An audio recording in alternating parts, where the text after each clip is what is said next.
Welcome to episode 3. We're excited to continue the conversation about masks. So in these first few episodes, we're really talking about what is a mask. I identified some of the common ones, but then also we're going to talk about in the next few episodes, why do we create the mask and the results of wearing them and what happens when you take them off. So you're going to want to tune in to all of these so you kind of get that good overview of where these masks come from, why we continue to wear them, and what happens when we take them off.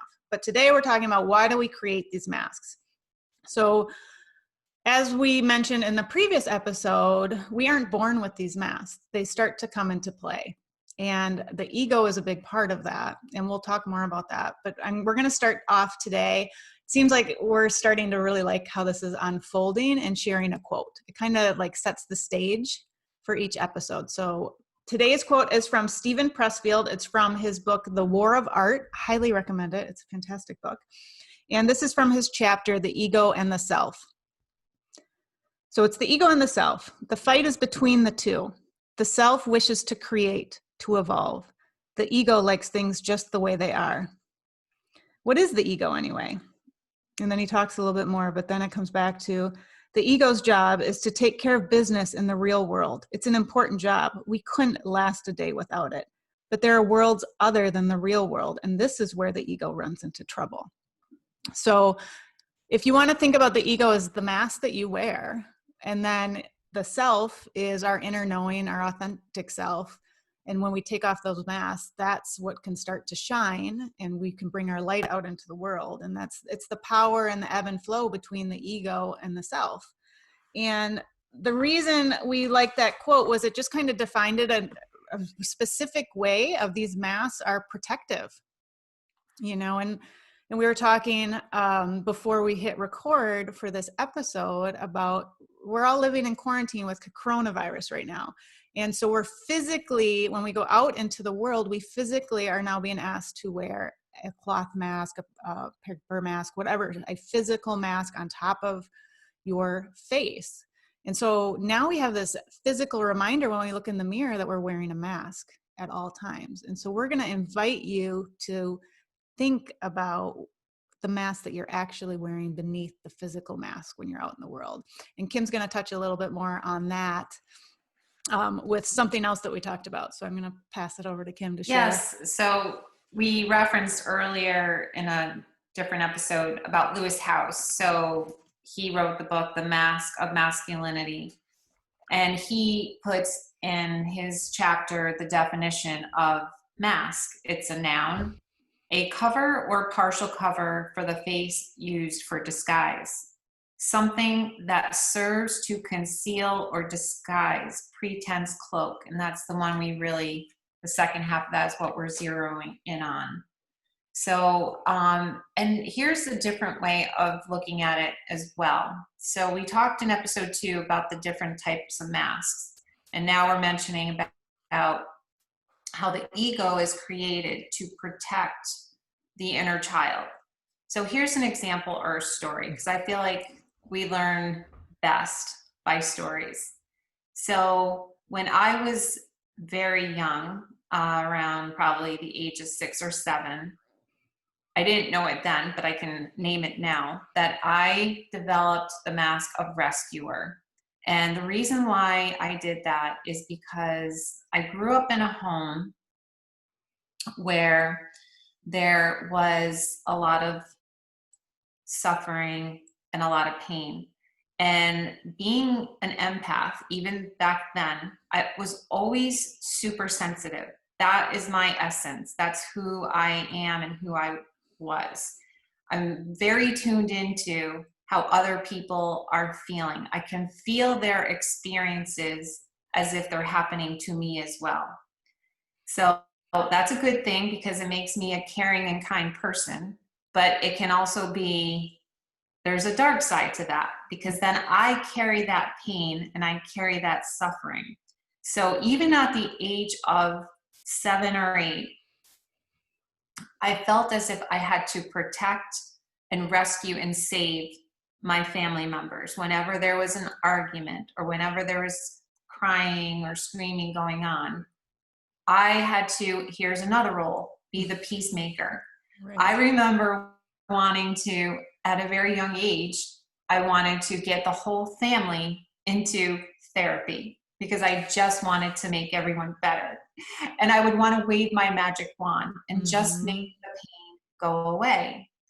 Fast forward to my adult life, I still continue to wear that mask and play out that role of wanting to rescue and save. Now, why is that, right? If we're talking about protecting the inner child, if that was my ego creating that. And the reason that I created that is because it was so incredibly painful for me to feel those feelings. So Mm-hmm. I wanted to control and fix and make that pain go away. So how could I do that? I really can't control people, places, and things. But in my mind and my ego said, well, I will create this role of rescuer. We're going to wave the magic wand. We're going to get people into therapy. We're going to try to fix. We're going to take care of everybody. And that's what I started doing. And that ties into the perfectionistic role, overachiever role. Well, if I just do really well in school and I get good grades, and then everyone will be happy with me because I'm doing all these wonderful things. So you can see how just from a very young age of wanting to protect myself from the pain and the anxiety that I felt as a young child, just there in that one story, 3 masks were created of rescuer, perfectionist, and I forget what I said the other one was, but three masks. Right. So this is why we do this. This is how we create our masks. Right. And I love in your story how you talked about we think it's to protect others on the outside. Often. Just like the mask for coronavirus, we think we're Exactly. protecting the other. Right. Which we are in a way, but really we're protecting ourselves. Yes. And because it's those big feelings, most of us, there are some who have been raised with it, but we don't know how to navigate those big feelings. And when I say big feelings, I'm talking what society labels as negative feelings, those dark feelings, the anxiety, the pain, the anger, because it was not accepted. And so rather than feel them, we shove them down, and to shove them down, we have to put a mask on. It's a way of kind of putting a lid on the jar of those big feelings, is that mask. And I definitely had people pleaser. I still have it, like I mentioned. And I was an only child, and I lived in a 3-generation household with my grandmother, my mother, and myself. And my mom was also an only child, and my grandmother was not. But it was interesting. I can look back now and see the roles that we all played and certain things to try to keep the peace. And when there was no peace, it was, I am the only child. I am responsible for everyone's feeling, because if I make a mistake, then my mom's going to be mad at me, and then it's going to navigate out through everyone else. So I felt that if I was not perfect and if I did not make everyone happy, it was my fault that there was any chaos in the house. So I took on that responsibility, not consciously, but that's what I had learned over time, to follow the rules, listen, don't be disrespectful, do as you're told. And I'm sure I did step out of line from time to time, more so in the teenage years. But even then I was not a rebellious teenager, because I was too afraid to be, because I didn't want the whole world to fall apart in our 3-person family. And so I put on those masks, and then they started to navigate outside the family. It navigated into friendships. It navigated into relationships, into my work, into all sorts of areas. So it's not, for some masks, you can wear them just within your family, but oftentimes the masks may not look the same once we step out of our house, but the masks are there. They just may show up in a little different way. And the more we dive in and we understand our stories, and why we got there, why was the ego trying to protect that inner child, we can see how it's manifesting in different areas of our lives. And so that's what's so exciting. Do you see it showing up now today? Oh yeah. Yeah. I mean, a people pleaser I had, not right now in this moment, but it still does. I remember when I first got married, and my husband has poker night, monthly poker night. And, we didn't have kids at this time. And I think I did it even when we had kids.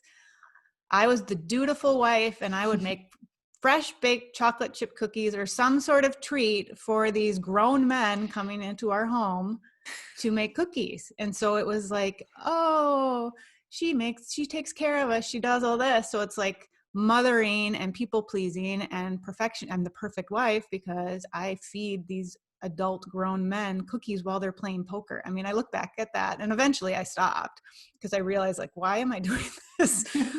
They can buy their own cookies or make their own. It's not my job to do that, but I chose to do it because I wanted to be accepted. Mm. You know? So that's a good point that you bring up, because often, almost always, the underlying feeling that's underneath the mask that we create is fear. Right. Right. So you Completely. wanted to be accepted. You wanted the approval, the praise. And what's underneath that, if you go and dig deeper, well, if there's fear of being rejected, Right. right? Fear of not belonging. And we are all wired. We come into this world wired for belonging. Right. Just like animals go, they travel together in herds and in packs. And the one animal that goes rogue or separated from the herd, that's it, done. Yep. So it's that flight or flight. It's that real Mm-hmm. prehistoric natural reaction of fear of not belonging. Right. Right. Exactly. And I love that you brought up, the animal world, because if we ever get stuck, all you have to do is look at nature, and it will Absolutely. remind you what you need to look at, what you need to remember, what you need to tap into yourself, because we are no different. We just happen to have a home with walls and a roof over our head, but we've Yes. evolved over time to have those exact same. I mean, that's how our nervous system works. We Like have, when your family, when you were trying to, the suffering was there, you wanted to make it all better because your nervous system was activated and it's uncomfortable. absolutely. Fight, flight, Absolutely. freeze, all those F's of the nervous system when we get into that reptilian brain. It's just fascinating. Yes. We can actually do a whole episode just on the primitive brain. We'll do that as That's well right. and talk about the fear some more. That would be Yeah. a great, great episode. Mm-hmm. So, It helps us understand why those masks show up. and so today for this episode, we just wanted to basically give an overview of why we create the masks that we have, how did they form, and where did they come from, talking about the ego and protecting the inner child. And as we move into further episodes, we'll go and dive deeper into these topics. Exactly. And remembering those masks came up to protect you in some way, shape, or form. So they're not a bad thing. It's just recognizing at some point we don't need them anymore. Exactly. All Yeah. right. We will see you in the next episode. Thanks for listening. Thanks for listening.